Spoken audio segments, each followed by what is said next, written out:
Hello everyone, it's Tracy from the Wildlife Garden. Sorry it's been a while due to ill health again.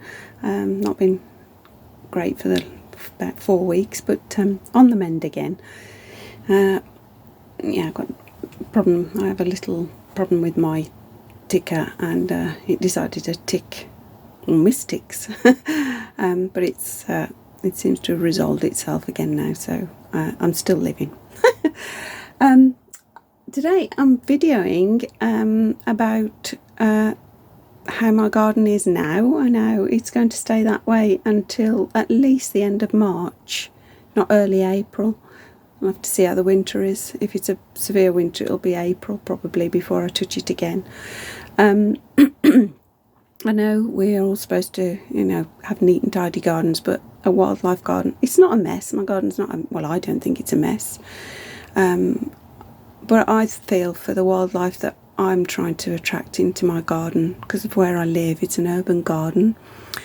I'm the only one that seems to be interested in gardening in a row. I'm in an old Victorian terrace property, over 100 and, I forget, it's 130 years old at least, if not more.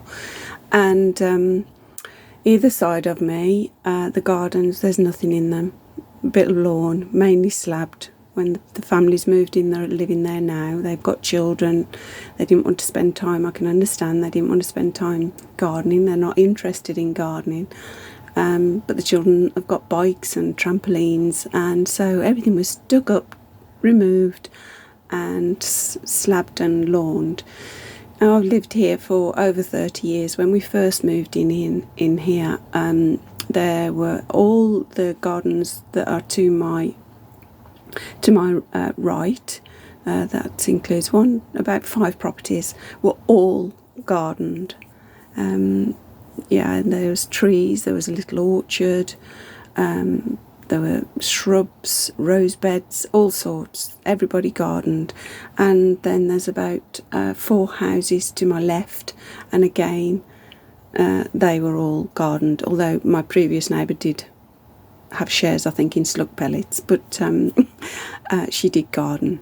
So although hedgehogs suffered badly from the slug pellets, and thrushes, which we used to get coming down, breaking snails on stones when I first moved here, there were food for pollinators.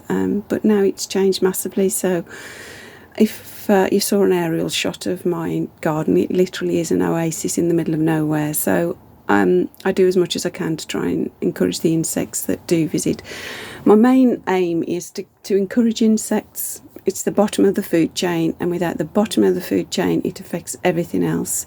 It affects blue tits, great tits, robins, blackbirds, all sorts. And then obviously that has a knock-on effect, and we know how that chain would keep going. And we're living now in one of the most depleted countries in the world for nature, and with what's happening at the moment with some of the new regulations that have been there being removed to help and protect our nature, every tiny little bit needs to be done to help. Mine's not, a lot, but it's a tiny little stamping amongst all those people and little gardens trying to help nature. So let's have a little look, and I'll explain how my garden is going to stay as it is now. We're in the shed at the moment, so let's go out and see what's happening. The sun's out, and let's see.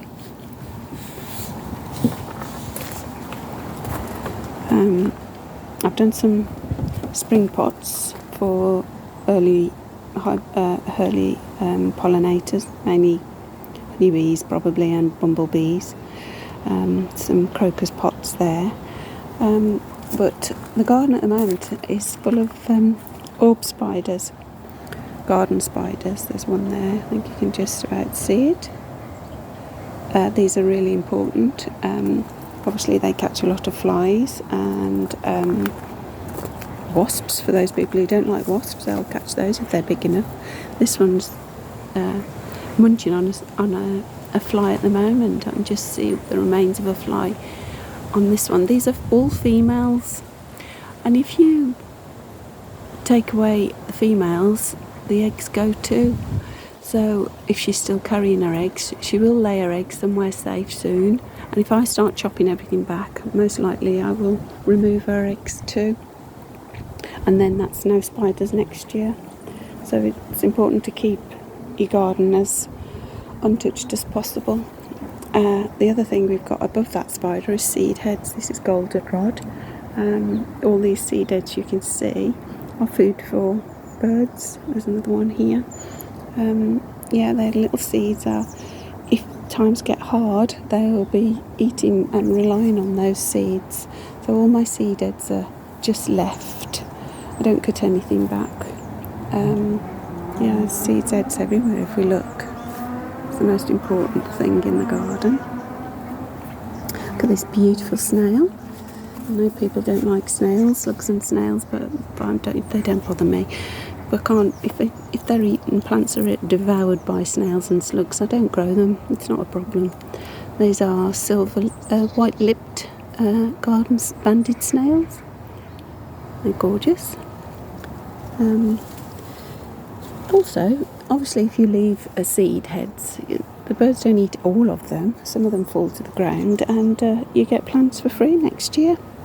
Little fly there on top of that little seed head of the Joe Pye plant. Also, as you can see, it's a really densely planted area.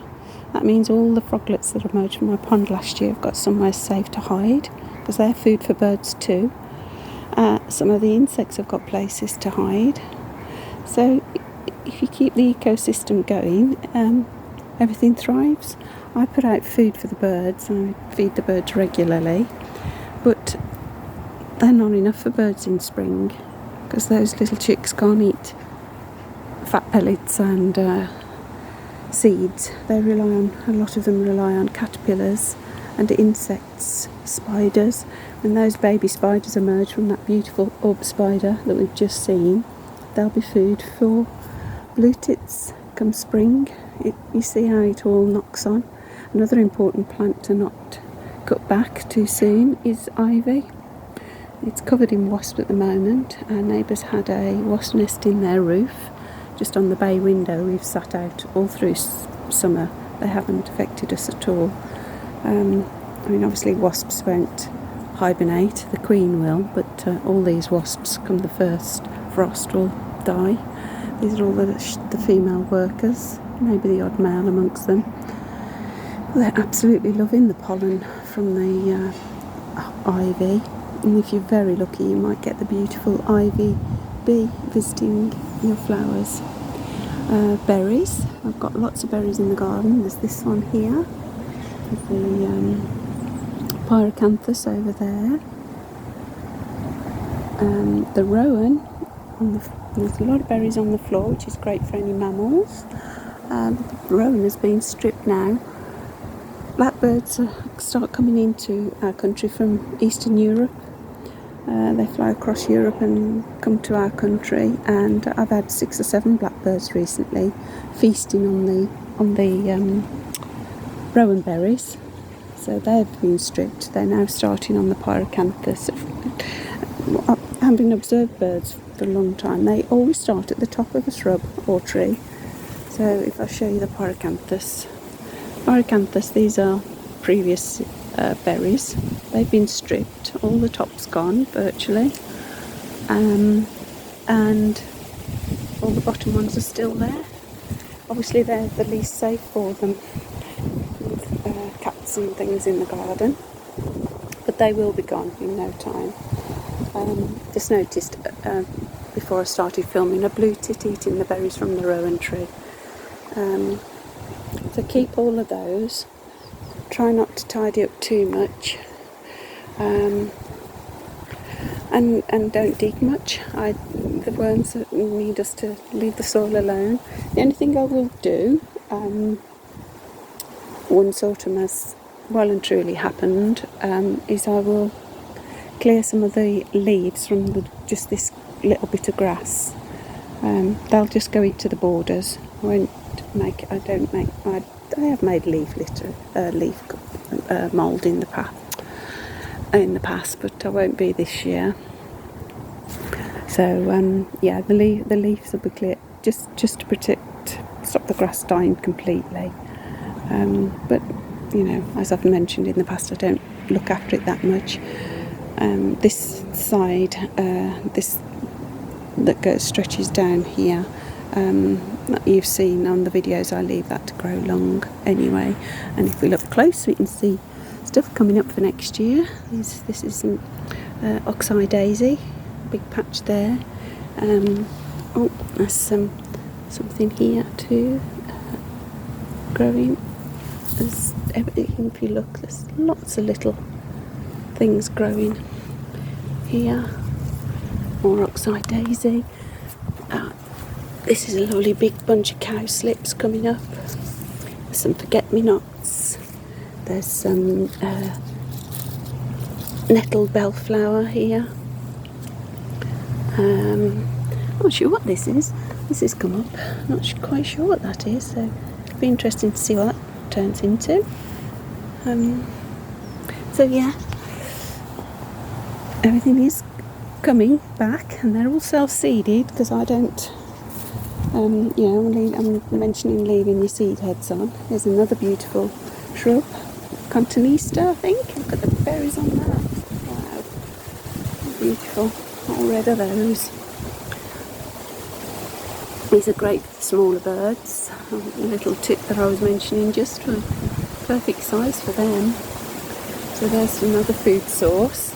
And the other thing about the seed heads, not only providing lovely structures in your garden and seeds for birds, goldfinches particularly, some of them are fantastic for hibernating insects. This one in particular is good. This is the Jerusalem sage, I know it has, and you can see all those little holes, and inside those little holes little insects can overwinter. I don't know what kind of winter we're going to have this year, but those are great for them to snuggle down in. Baby spiders, wood lice, all sorts will hide in those and keep warm. Another one is the knapweed. Once the birds have eaten the seeds, the knapweed has a lovely little hole in the centre, and I've found ladybirds in these in the past hibernating. So yeah, really good little seed heads are really good for feeding birds and for providing a safe place for insects to hide and overwinter. So my garden as it looks now is exactly how it will stay until April. I mean, it'll look different in spring because the snowdrops will be up and some of the bulbs that I've planted will be up, but otherwise it will stay as it is. Here's some insects here. This is a shield bug there. There's carder bees feeding on the Michaelmas, and probably the odd honeybee. I haven't seen any honeybees for a little while, but yeah, so those are still providing food. Let's have a look over here. I'm going to go through the bed carefully. This is full of forget-me-not seedlings again, and the longwort, and all my apples. We haven't picked apples this year. We didn't get much of a crop, so those are rotting down nicely, and the wasps have been feasting on them. I just wanted to show you this log here. This log's been in the garden ages. Look at it. Something's munching away on that, look. Beetles and all sorts. And if I was to tidy this up, let's see if we can lift it and see if anything happens underneath. Oh, spider web there. But you look at all those holes. It's just fantastic. And this Herb Robert has even started growing in it too. So yeah, fantastic food source. Gosh, the smell of the apples rotting strong here. It smells quite vinegary. But look at it, you can see it turning into soil already, really. Look. Amazing.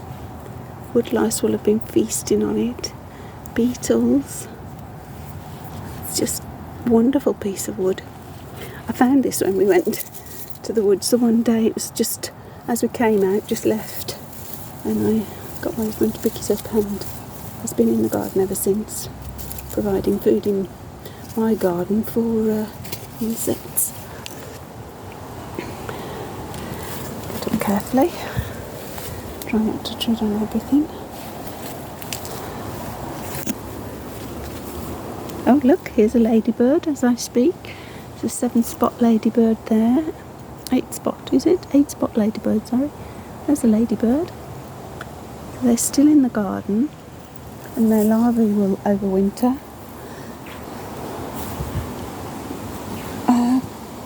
Yeah, so try not to get too worked up about it. You can tidy it up beautifully in spring, late spring if you can. Once the snow comes, it'll look beautiful. I've left the last of the blackberries for the birds. These are knapweed seed heads again, they've been eaten. I noticed the sparrows eating those.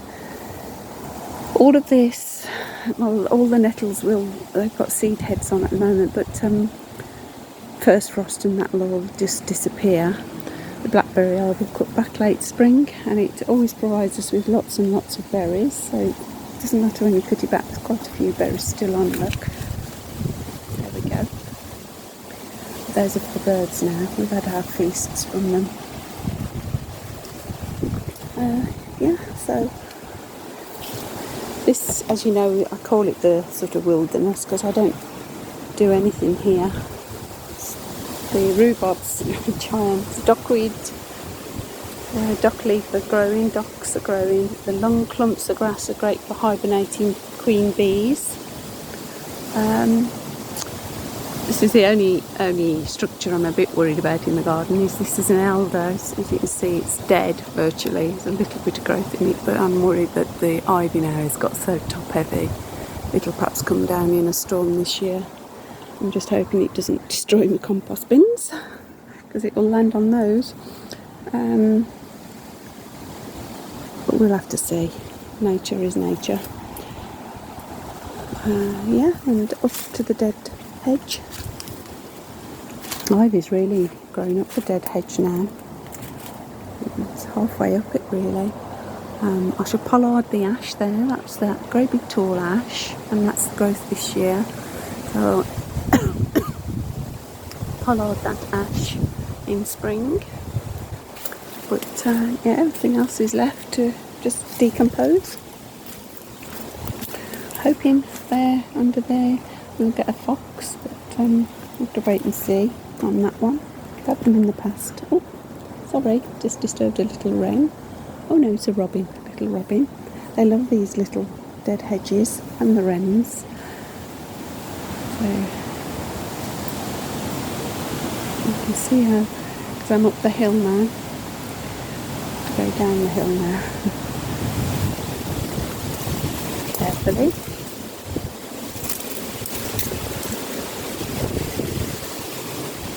It's quite windy. I hope the mic's not affecting the sound too much. I've just covered it with my cardigan, see if that will help. Yeah, so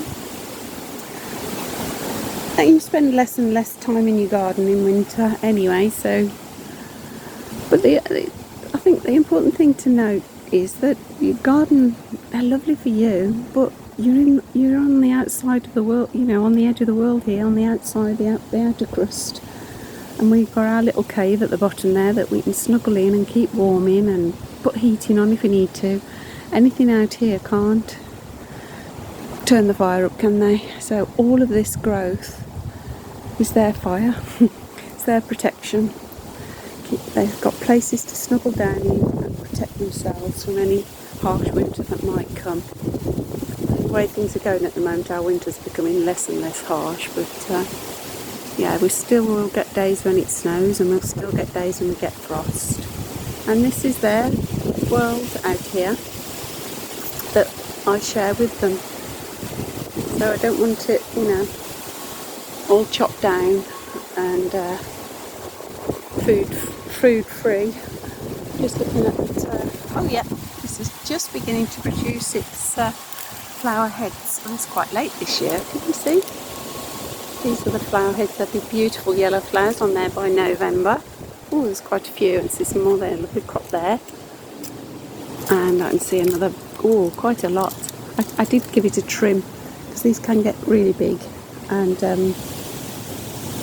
so I do top the top off, just the top, and yeah, it's beginning to produce its flowers. Hopefully they'll be in flower November, December. But if we do, oh, there's a lovely big bunch there behind the buddleia. Look at that. Those beautiful yellow flowers, and the perfume is gorgeous. I did take the top off the buddleia. It seemed quite an open space, and that's just to stop it rocking and breaking. It's already at a jaunty angle, if you look. This is how this one's grown. So it isn't the strongest of buddleias. So that's just to help protect it a little bit, taking the top off.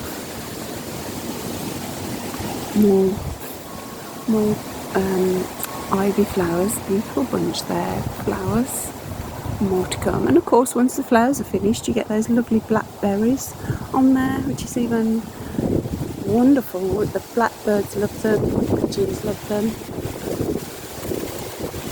Through the arch, and let's look at the time, 20 minutes. I think that's probably long enough.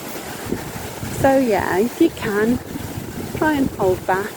Think of all those little creatures you can't see that are hiding under a leaf or hiding in a petal somewhere, a seed head, and you chop that down and throw it on your compost bin, and that's it. That's that life cycle over. So enjoy your gardens, but remember, you're just sharing it with the insects and the animals that have to live out here. My little garden is a proper oasis. If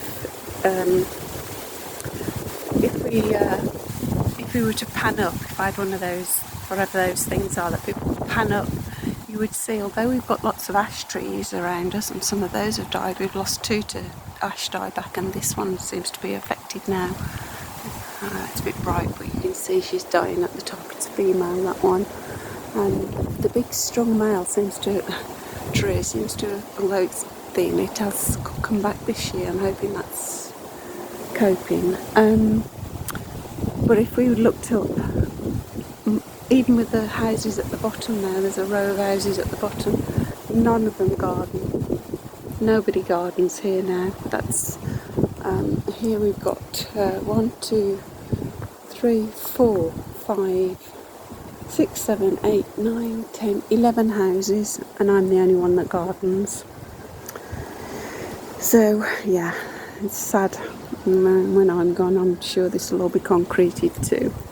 But while I'm here, I'm going to provide as much shelter and food for the insects and any animals that like to come and visit us.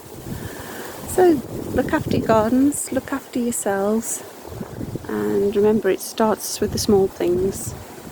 If we look after those little ones, the other ones do well too. Especially with what's going on in this country at the moment, with bylaws being passed. I'm not going to get political, but we're not in a very good place looking after our wildlife in this country at the moment. So take care, everyone. It's good to be back, and I'll speak to you soon. Take care. Bye.